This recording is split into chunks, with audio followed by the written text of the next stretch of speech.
وبرکاتہ۔ وعلیکم السلام ورحمۃ اللہ وبرکاتہ۔ نحمده ونصلي على رسوله الكريم،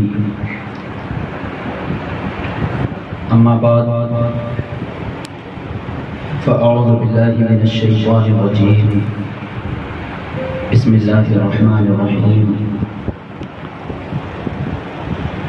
قل بفضل اللہ وبرحمته فبذلك فلیفرحوا، صدق اللہ مولانا العظیم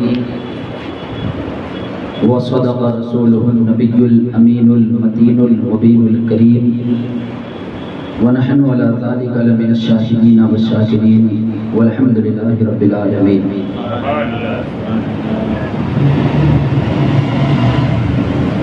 خطبہ مسنونہ کے بعد قرآن مقدس کی جس آیت کریمہ کے حصے کی تلاوت کا شرف حاصل کیا، آئیے اس کے متعلق کچھ باتیں آپ کی گوش گزار کروں۔ اس سے قبل ہم اپنی اور ساری کائنات کے مرکز عقیدت یعنی مصطفیٰ جان رحمت صلی اللہ تعالیٰ علیہ وسلم کی مقدس بارگاہ میں جھوم جھوم کر درود پاک کا نذرانہ پیش کریں۔ بڑی آواز سے بڑی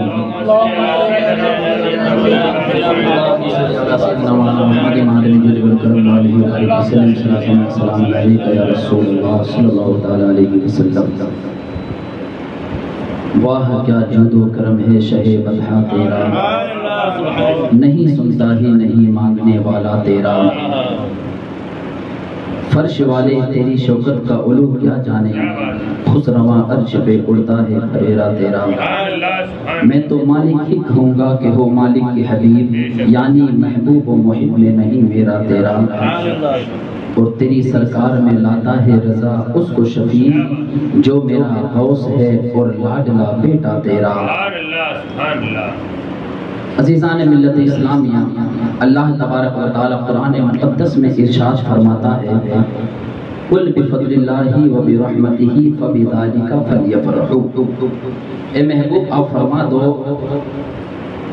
کہ اللہ کے فضل اور اس کی رحمت پر ہی خوشی منانی چاہیے۔ اللہ کی رحمت اور اس کے فضل پر ہی خوشی منانی چاہیے، اور جو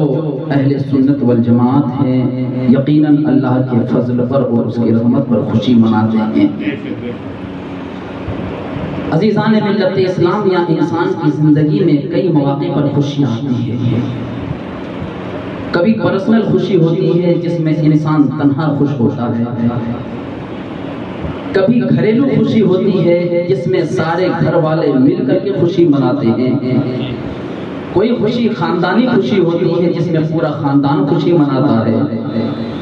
کوئی خوشی قومی خوشی ہوتی ہے جس میں پوری قوم مل کر کے خوشی مناتی ہے، کوئی خوشی صوبائی خوشی ہوتی ہے جس میں پورا صوبہ مل کر کے خوشی مناتا ہے، کوئی ملکی خوشی ہوتی ہے جس میں پورا ملک خوشی مناتا ہے۔ لیکن اس سے آگے خوشی کا دائرہ اور کسی نے نہیں دیکھا عزیزان ملت اسلامیہ۔ لیکن ایک خوشی کا دن ایسا بھی آیا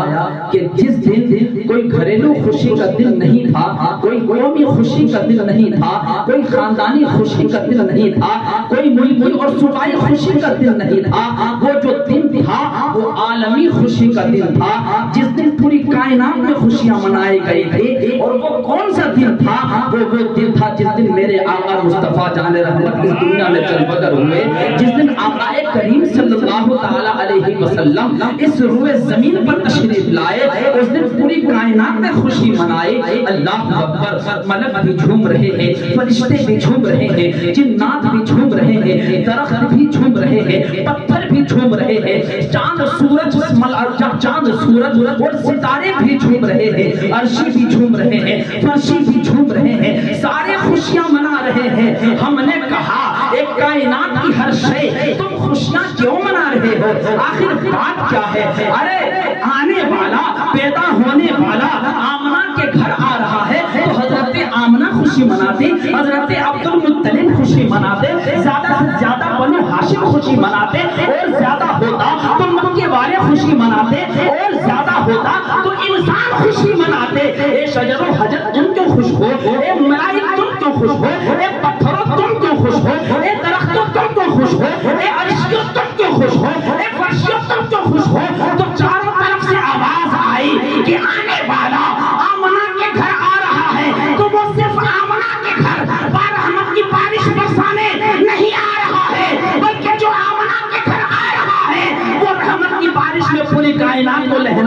لانے کے لیے تشریف لا رہا ہے، پوری کائنات کو بارش رحمت میں نہلانے کے لیے تشریف لا رہا ہے۔ عزیزان ملت اسلامیہ، میرے آقا آئے، وہ یتیم جس کے چہرے پر باپ کے مرنے کے بعد کبھی خوشی نہیں دیکھی گئی تھی، اس کے چہرے پر کبھی مسکراہٹ نہیں تھی، لیکن کیا ہوا، میرے آقا تشریف لائے تو یتیموں کے چہرے بھی خوشی سے کھل اٹھے، بیواؤں کی دنیا بھی خوشی سے ان کے دلوں کے اندر پھول کھل اٹھے ہیں۔ عزیزان ملت اسلامیہ، ہم نے یتیموں سے کہا آخر بات کیا ہے، تمہارے چہرے پر کبھی خوشی نہیں دیکھی تھی، آج تم اتنے خوش کیوں ہو؟ تو یتیموں نے کہا تھا کہ آج یتیموں کا وہ سچا ہمدرد تشریف لایا ہے کہ جب وہ اپنا دامن کرم پھیلائے گا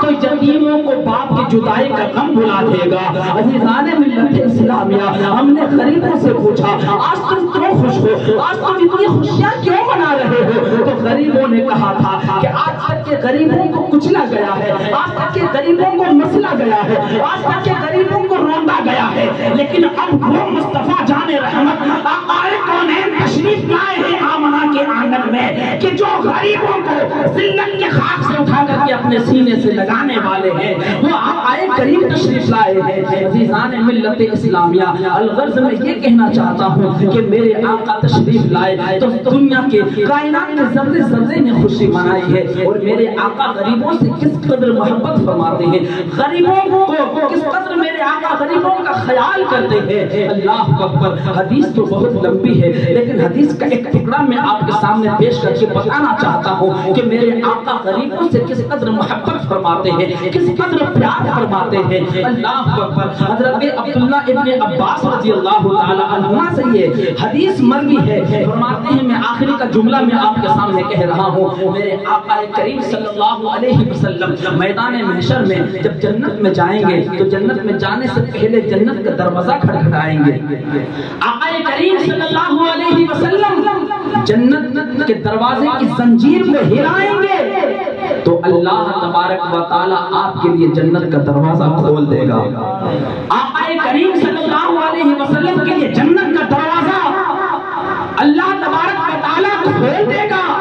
یہاں سے پتہ چلا جنت میں سب سے پہلے کوئی اور نبی نہیں، سب سے پہلے ہمارے آقا امام الانبیاء تشریف لے کر کے جائیں گے۔ اب سنو، میرے آقا فرماتے ہیں حالانکہ میرے آقا کے ساتھ صدیق بھی جائیں گے، عمر بھی ہوں گے، عثمان بھی ہوں گے، علی بھی ہوں گے، تمام صحابہ ہوں گے، لیکن میرے آقا فرماتے ہیں ماریا فقراء المؤمنین، میرے ساتھ جنت میں جو غریب فقراء ہیں، جو غریب ہیں، ایمان والے غریب، وہ میرے ساتھ جنت میں میرے ساتھ تشریف لے جائیں گے۔ ذرا سوچو تو صحیح، عزیزان ملت اسلامیہ، غریب سے کس قدر محبت فرماتے ہیں میرے آقا، لیکن افسوس افسوس آج ہم نے اپنے آقا وہ نبی وہ مصطفیٰ جان رحمت جب تشریف لائے تھے تو امتی امتی کہہ رہے تھے، اپنے امت کا اس طریقے کا غم ہے میرے آقا کو، اس قدر محبت فرما رہے ہیں، اس قدر پیار فرما رہے ہیں، لیکن حال آج کیا ہے، یہ امت اپنے ان نبی کے ساتھ بے وفائی کر رہی ہے۔ میرے دوستوں بزرگوں، آج آپ دیکھتے ہیں اللہ اکبر، نہ جانے کیسے کیسے لوگ میرے آقا کی شان میں گستاخیاں کرتے ہوئے نظر آ رہے ہیں۔ میرے دوستوں بزرگوں، ابھی لیٹسٹ میں آپ نے دیکھا طارق مسعود، ارے میں مسعود کا ملعون کہتا ہوں اس کو، جس نے میرے نبی کی شان میں گستاخی کی ہے،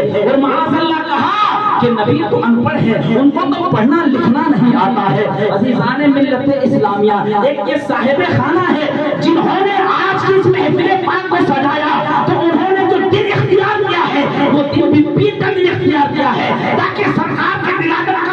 جو سرکار کی ولادت سے نسبت حاصل ہو جائے کہ حضور پیر کے دن پیدا ہوئے تو میں بھی محفل پیر کے دن رکھوں گا، تاکہ اس کی برکتیں حاصل ہو جائے۔ اور یقیناً جو اس نیت سے محفل پاک سجایا کرتا ہے اللہ تبارک و تعالیٰ اس کو برکتیں عطا فرماتا ہے، لیکن اللہ اکبر کہ ہم تو نسبت والے ہیں ہی، اور ہمیں معلوم ہمیں یقین ہے کہ ہم جب نسبت کا اس قدر احترام کریں گے تو اس کا پھل ہمیں ملے گا، اس کی برکتیں ہمیں حاصل ہوگی۔ لیکن کچھ لوگ پڑھے لکھے ہو کر کے اللہ اکبر میرے نبی کی عظمت کو گھٹانے کی کوشش کرتے ہیں اور کہتے ہیں کہ نبی کو تو پڑھنا لکھنا نہیں آتا ہے، جبکہ قرآن میں رب نے فرما دیا ہے وَعَلَّمَكَ مَا لَمْ تَكُنْ تَعْلَمْ وَكَانَ فَضْلُ اللَّهِ عَلَيْكَ عَظِيمًا۔ اے نبی، جو تم نہیں جانتے تھے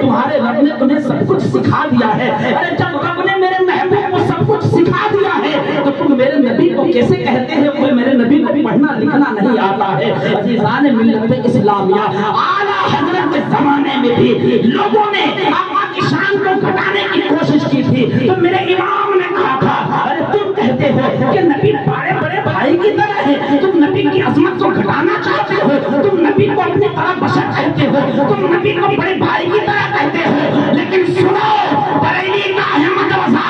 یہ نہیں کہتا ہے کہ نبی بڑے بھائی کی طرح ہے، بلکہ احمد رضا کہتا ہے کہ سرور کہوں کہ مالک و مولا کہوں تجھے، واقع خلیل کا گل زیبا کہوں تجھے، تیرے تو بس وجہ پہ تناہی سے ہی ملی، اے راہو میرے شاہ میں کیا کیا کہوں تجھے، اے راہو میرے شاہ میں کیا کیا کہوں تجھے، احمد رضا کہہ رہا ہے کہ اے راہو میرے شاہ میں کیا کیا کہوں تجھے، لوگ کہتے ہیں کہ بڑے بھائی کی طرح، لیکن احمد رضا تو پتہ ہی نہیں کر پا رہا ہے کہ یا رسول اللہ آپ کو کہیں تو کیا کہیں، کیا کیا کہیں، اگر نیچے لے جاتے ہیں تو شان میں گستاخی ہوتی ہے، اوپر جاتے ہیں تو شرک کا خوف ہے، تو میرے امام احمد رضا کہتے ہیں لیکن رضا نے ختم سوال اس نے کر دیا، خالق کا بندہ خلق کا آقا کہوں تجھے، خالق کا بندہ خلق کا آقا کہوں تجھے، پروردگار عالم کی بارگاہ میں دعا ہے